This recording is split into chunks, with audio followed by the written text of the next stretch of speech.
Good morning friends, welcome to today's lecture of hydrostatic pressure.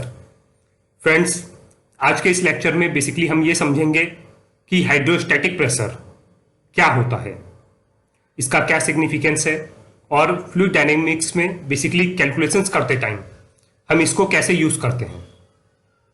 So friends, सबसे पहले अगर आपको मेरे लेक्चर्स अच्छे लगते हैं तो मेरे चैनल को सब्सक्राइब कीजिए और जितना ज़्यादा पॉसिबल है उतना ज़्यादा इसको लाइक कीजिए और अपने फ्रेंड से शेयर कीजिए.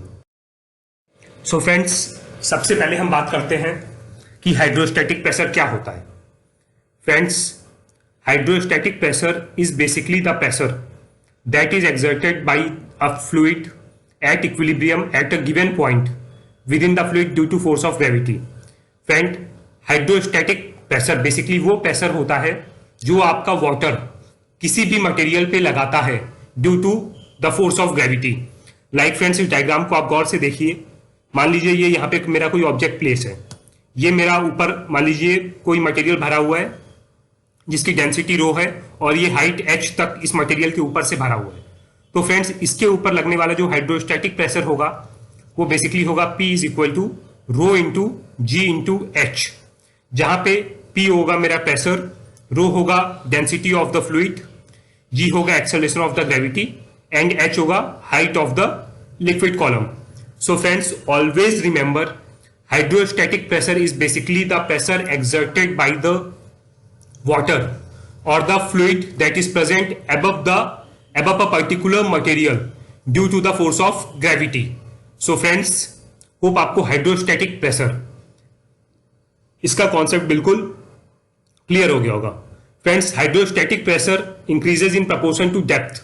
जैसे जैसे हम किसी भी फ्लूइड की डेप्थ में बढ़ते जाएंगे तो बेसिकली जो प्रेशर के फॉर्मूले में मेरा टर्म आ रहा है रो जी एच, ये जो मेरा एच वाला टर्म है ये टर्म मेरा इंक्रीज होता चला जाएगा. तो मेरा हाइड्रोस्टैटिक प्रेशर बेसिकली बढ़ता चला जाएगा because of the increasing weight of the fluid. So friends, दोबारा रिपीट करता हूं, याद रखिएगा कि जैसे जैसे हम किसी भी फ्लूइड में अंदर की तरफ उसकी डेप्थ में एंटर करते चले जाएंगे तो ऊपर से लगने वाला जो मेरा हाइड्रोस्टैटिक प्रेशर है वो बेसिकली फ्रेंड्स मेरा इंक्रीज होता चला जाएगा. और फ्रेंड्स, अगर मान लीजिए जो मेरा मटेरियल है उसकी डेंसिटी बढ़ती है तो भी मेरा जो लगने वाला हाइड्रोस्टैटिक प्रेशर है वो बेसिकली इंक्रीज होता है बिकॉज प्रेशर होता है आपका बेसिकली रो इंटू जी इंटू एच. या तो अगर आपका ये जो हाइट है मीन्स जो पानी के अंदर सबमर्स्ड है, अगर वो आपकी डेप्थ इंक्रीज होती चली जाती है तो बेसिकली मेरा हाइड्रोस्टैटिक जो प्रेशर है उसकी वैल्यू मेरी इंक्रीज होती है. या फिर ये जो कोई मेरा मटेरियल है, मान लीजिए कोई लिक्विड कोई मेरा मटेरियल है, सेम मटेरियल मैं दो अलग अलग बीकर्स के अंदर प्लेस करता हूं लेकिन एक में मटेरियल की डेंसिटी कम है, दूसरे में डेंसिटी ज्यादा है. तो फ्रेंड्स, जिस केस में मेरी डेंसिटी ज्यादा होगी उस केस में मेरा जो लगने वाला हाइड्रोस्टैटिक प्रेशर है वो बेसिकली मेरा ज्यादा होगा. सो फ्रेंड्स, होप आपको हाइड्रोस्टैटिक प्रेशर का फॉर्मूला और इसका कॉन्सेप्ट बिल्कुल क्लियर हो गया होगा. फ्रेंड्स, इस डायग्राम में बेसिकली हम समझते हैं कि हाइड्रोस्टैटिक प्रेशर किस तरीके से लगता है. फ्रेंड्स, मान लीजिए ये मेरा एक बीकर भरा हुआ है, एक बीकर है जिसमें मेरा पानी भरा है. सो फ्रेंड्स, इस केस में अगर आप देखेंगे तो मैंने आपको पहले भी बताया कि हाइड्रोस्टैटिक प्रेशर का फॉर्मूला होता है P is equal to rho into g into h, जहां पे H होता है basically depth in water. So friends, इस केस में जैसे जैसे मैं नीचे की तरफ जाता जाऊंगा मेरी हाइट मेरी पानी की बढ़ती चली जाएगी. सो फ्रेंड्स, जो टॉप वाला पॉइंट है यहाँ पे आप देखिए लोवेस्ट प्रेशर है, जो उसके नीचे का पॉइंट है वहां पे उससे कुछ ज्यादा प्रेशर है. आप एरो की लेंथ देखिएगा, जो उसके नीचे का पॉइंट है वहां उससे कुछ ज्यादा प्रेशर है और जो बॉटम का पॉइंट है यहाँ पे बेसिकली हाईएस्ट प्रेशर है.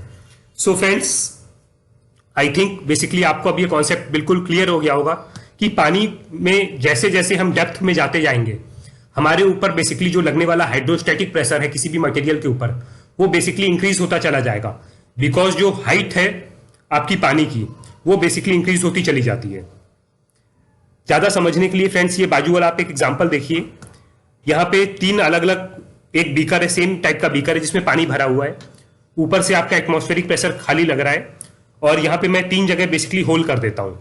सो फ्रेंड्स, जैसा कि मैंने आपको बताया था कि ये आप पहला पॉइंट देखिए, इस पॉइंट में आपको हाइट सबसे कम है, सेकेंड पॉइंट में हाइट उससे ज्यादा है पानी की, और थर्ड पॉइंट में हाइट आपका उससे फिर ज्यादा है। सो फ्रेंड्स, इस केस में आप देखेंगे तो देखिए जो टॉप से आपका पानी आ रहा है वो सबसे पास में ड्रॉप हो रहा है, सेकंड पॉइंट से उससे कुछ दूर ड्रॉप हो रहा है, और थर्ड पॉइंट का जो पानी है वो सबसे ज्यादा दूर जाके जेट बना के गिर रहा है।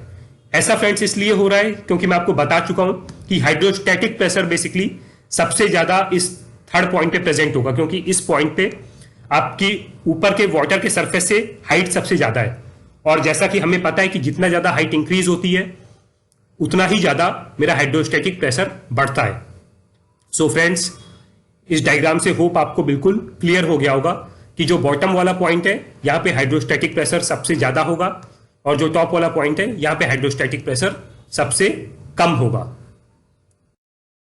फ्रेंड्स, अब बात करते हैं हम अलग अलग तरीके के इस डायग्राम को अगर आप गौर से देखेंगे तो फ्रेंड्स आप देखिए हमारे पास में अलग अलग शेप के 3 बीकर्स हैं। एक में आपका थोड़ा पतला सिलेंडर है, एक में थोड़ा बड़ा सिलेंडर है, एक में आपका कोनिकल शेप है, एक में आपका ये फाइनली कोन जैसा शेप दिया हुआ है।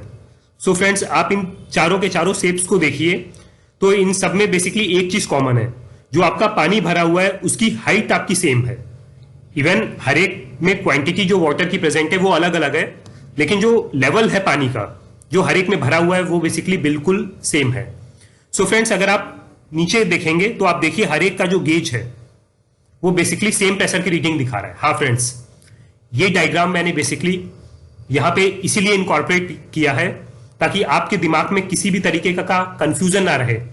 फ्रेंड्स, आपका जो भी कंटेनर है, जो भी आपका बीकर है, वो चाहे जिस शेप का हो वो बिल्कुल भी मैटर नहीं करता है। याद रखिएगा फ्रेंड्स, आपका जो भी बीकर है जिसमें आपका लिक्विड भरा हुआ है वो बिल्कुल भी मैटर नहीं करता है।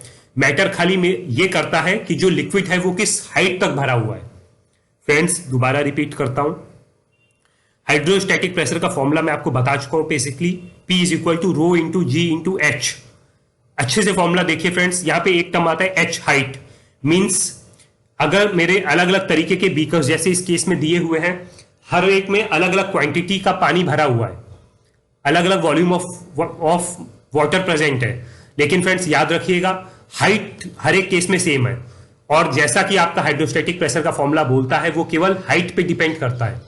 सो फ्रेंड्स, कितनी क्वांटिटी प्रेजेंट है या फिर कितना वॉल्यूम आपका प्रेजेंट है किस कंटेनर में, उससे कुछ भी मतलब मुझे नहीं होता है। हाइड्रोस्टैटिक प्रेशर के केस में मुझे खाली इस चीज से मतलब है कि किस हाइट तक वो लिक्विड प्रेजेंट है। सो फ्रेंड्स याद रखिए, अगर अलग अलग शेप के कंटेनर्स में सेम हाइट तक मेरा कोई फ्लूइड प्रेजेंट है तो हर एक में सेम बॉटम पॉइंट पे लगने वाला हाइड्रोस्टैटिक प्रेशर बिल्कुल सेम होगा, जैसा कि इस एग्जांपल से आपको समझ में आ रहा है। सो फ्रेंड्स, अगर आप इस डायग्राम को देखेंगे तो इस डायग्राम पे फ्रेंड्स अगर मेरे को P2 इस पॉइंट पे मेरे को दिया गया है कि प्रेशर मेरा P1 है, तो फ्रेंड्स अगर मेरे को P2 पॉइंट पे प्रेशर पता करना है तो फ्रेंड्स वो प्रेशर होगा मेरा P2 is equal to P1 plus rho into g into h. So friends that means P2 minus P1 is equal to rho g h, जो आपको यहां पे साफ साफ दिखाई दे रहा है। सो फ्रेंड्स याद रखिएगा, इस केस में आपका जो प्रेशर डिफरेंस होगा वो आपका रो जी एच के बराबर होगा। फ्रेंड्स, अब हम बेसिकली देखते हैं कि पंप्स के केस में हम हाइड्रोस्टैटिक प्रेशर के कॉन्सेप्ट को किस तरीके से अप्लाई करते हैं। फ्रेंड्स, मान लीजिए ये मेरा एक रिजर्वायर है जो मेरा ओपन टू एटमॉस्फेयर है, मीन्स इसके ऊपर एटमॉस्फेरिक प्रेशर लग रहा है, और फ्रेंड्स इस पॉइंट पे आपका मैंने पंप को सक्शन दिया हुआ है। सो फ्रेंड्स, अगर मान लीजिए कि मेरे को सक्शन में पता करना है कि कितना प्रेशर है, so friends pressure at pump suction is basically equal to atmospheric pressure that is acting on the reservoir plus आपका rho into g into H1, जो सक्शन पॉइंट है उसके ऊपर किस हाइट तक मटेरियल भरा हुआ है। सो फ्रेंड्स, होप आपको अब ये कॉन्सेप्ट बिल्कुल क्लियर हो गया होगा कि हम किस तरीके से आपका हाइड्रोस्टैटिक प्रेशर को यूज करते हैं और किस तरीके से हम हाइड्रोस्टैटिक प्रेशर बेसिकली कैलकुलेट करते हैं। इस केस में अगर मेरे को सक्शन पॉइंट पे कैलकुलेट करना है तो वो होगा मेरा एटमॉस्फेरिक प्रेशर प्लस आपका rho into g into H1 plus hydrostatic pressure. So friends, hope आपको हाइड्रोस्टैटिक प्रेशर का कॉन्सेप्ट बिल्कुल क्लियर हो गया। फ्रेंड्स, आज के लेक्चर में बस इतना ही। कल के लेक्चर में बेसिकली मैं आपको बताऊंगा कि मीटरिंग पंप्स क्या होते हैं और वो किस तरीके से काम करते हैं, उनका इंडस्ट्री में क्या यूज होता है। So friends, till then, good bye, have a nice day.